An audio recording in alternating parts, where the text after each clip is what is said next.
that if we continue in the path we're going on, we're playing lose-lose.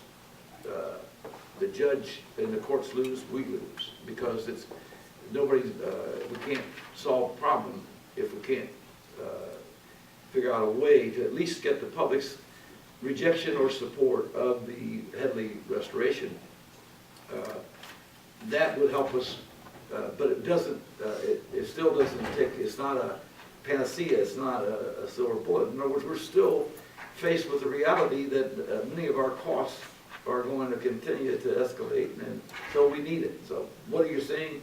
I say we should try to find a way to keep from having to go to that 4-judge panel at the state, so that the judges don't have to hire an attorney, and we don't have to hire an attorney, and so forth.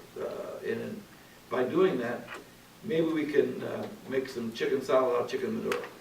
So what would your recommendation be then? I hope we can find a deal, but I don't know that we're all ready to make the decision that the judges would like us to make today without all 5 of us being able to sit down and cross the T's and dot the I's and get Brusco's input.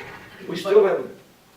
But we could make a decision today, and in 2 weeks when we meet regularly, we could change our mind. Right. But that doesn't, I don't believe that solves the problem though, does it? No, I don't think we're gonna solve the problem until we have additional money and the vote that's going to happen in May. And I don't mean to interrupt, I think Commissioner Smith's proposed, I don't know if it's a proposal, but the idea you floated would in fact solve the problem, at least in the short run. And the reason I say that is because if you vote to do this, then at least it removes the deadline, and it stops the deadline from running. And the other thing is, you know, as a private citizen, I fully support the Headley rollback. I hope it passes. I'm going to vote for it, you know, as a private citizen. But what I've proposed here today really is separate and apart from Headley, because if in fact whether that gets on the ballot, whether it passes or fails, whether people vote for it or against it, doesn't really matter, because the proposal that the district court and family probate court and circuit court has made would be self-funding. So if we meet these targets, we're going to be bringing in additional revenue that's not in the current budget that would more than offset the $30,000 or so that would be saved. And so I would ask you to take action today. I know you prefer not to, frankly I prefer not to, but I just think we're going to get jammed up against that deadline, and I can't force you to do it, obviously, and I can't control how you vote if you do make the motion, but I would suggest you do that. And I'm a realist, and all the judges are realists. We know that at any point in time, 2 weeks from now, 2 months from now, you can vote to amend the budget. And all of the judges are on notice of what the original December 13 budget for December 12, 2013 budget was. So I would ask if you could make the motion today, and I would hope that it would pass, and subject to review later. Kelly, what do you have to say? Sir, I would just like to know what kinds of things does the court do? Are you looking just to clean up your budget to make this extra $30,000? Well, much of what has been implemented is through district court, and Magistrate Greer is more familiar with it than I am. But for example, the state authorizes courts to charge a certain amount for probation oversight. And the district court has seen fit to raise that amount within the parameters of what the law allows. That will bring in some additional money. In addition, there are some costs that are associated with court-appointed attorneys.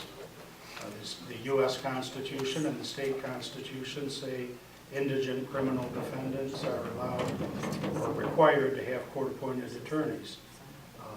We have taken some steps both in circuit court and in district court to tighten that budget somewhat. And those are the types of things we're doing in order to bring more money into the county coffers to offset the cuts that the 2013 budget thus far has implemented.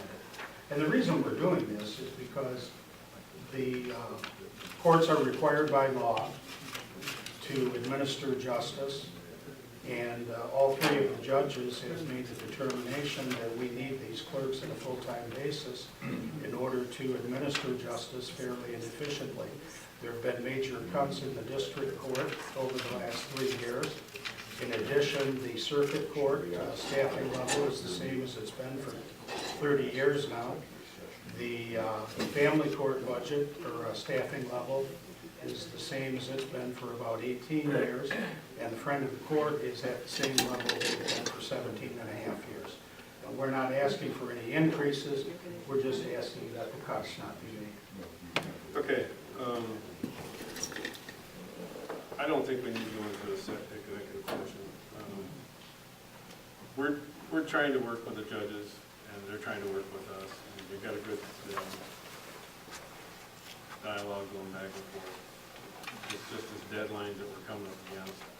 One thing with the Headley, we're hoping that relieves us a lot of things. Now, we know it's not going to relieve us down the road, because we're going to be in trouble probably yet down the road.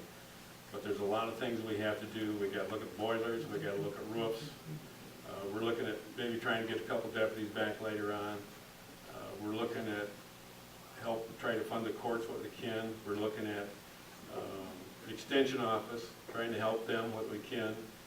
And a lot of programs that we're trying to take and make happen here, and we're trying to do that. But if it doesn't, it doesn't. So that's where we're at. Okay, in all of this stuff, most of the public, this hasn't been revealed. Our jail system, our heating system, our boiler system is kaput. It's gonna have to be replaced, and it's just barely getting it by. We're spending a great deal of money right now maintaining it. The thing with, I get a lot of citizen commentary about the $60,000 that we've taken away from Michigan State Extensions. When you go down the line and take each one of these items, if the public is aware of that, then when they make a decision in May to vote for or against the Headley restoration, they will know what the impact is if they say yes or no. And I believe that at this point that we need to resolve the issue, so I'll make the motion that we restore the line item budgets as the judges requested.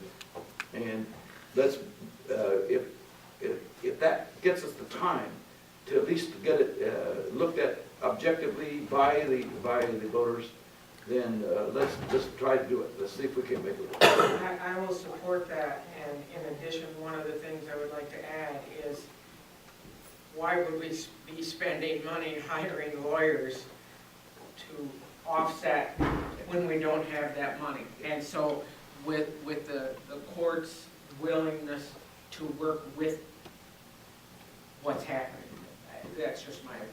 Will your motion also include to implement the budget revisions to the revenue side as proposed? Yeah, whatever, how he Because phrased that it. has not, I haven't seen this letter, but I have seen email communications from Magistrate Greer. No, that's fine. I just know that he has, if you're going to amend the one side, you need to amend the other side with the revisions. Right, that he's because proposed. that's not a fixed or known factor, that's a guesstimate or a swag on the revenue side. In other words, some of the projections that I've seen aren't hard, but Judge Evans said that we could review this and keep, in other words, we can track the progress of that revenue change that Administrator Slees and Magistrate Greer have evaluated. In other words, we can oversee it. And I think what we need to do is we need a printout, and we talked about that the other day, right, Judge? Right. We And we've need to provided print out some- what we're spending and what we're taking in. What I will do is, if you don't care, I will work with Mike on updating the revenue lines to where they should be, and then bring those back to the next finance committee. Because they would like to have a copy, and so would I, so we can compare where we're what we're spending and what we're paying out. I'm sorry, I didn't mean to interject your No motion, problem. but But I think that's the big thing, we're not taking and, we're not seeing what we're spending, and then we're trying to compare about what we took in, and it's not working. So we need, I think, every month to take and look at these numbers and say, hey, this is where we're going, we're running into problems, or we're doing good. Don't you agree, Judge? Yes, thank you, Chairman. We can't rely on the unknowns or the estimates, but that's why we need to monitor. But that is not the whole story. And I think what we've been going on is hearsay. Well, one person is telling us, oh, we're bringing this money in, and the other one's saying, no, they're not. We need to see some numbers. That's all there is to it. So, all with that, there's a motion to, all in favor? Roll call.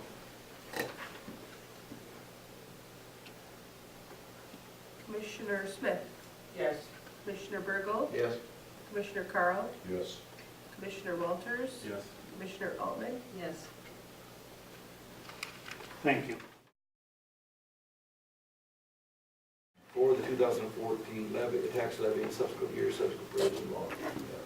So that's pretty much the legal language that is required, but that would restore $900,000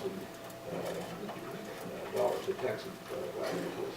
And I've asked too that a committee be appointed to that, and Mr. Greer has offered to be on that, and the clerk has offered to be on that. Under sheriff and committees to work on this, and we need to set up a date. We need to take this under county affairs and It's this address that, or is that all right with you? Provide I'm not tied up or something. Okay. I think Sharon, we're gonna go through committees later and assign some committees. Like I say, we got a busy day to take and do. We'll go through them after this, and I'd like to refer it to county affairs and also help whatever we can.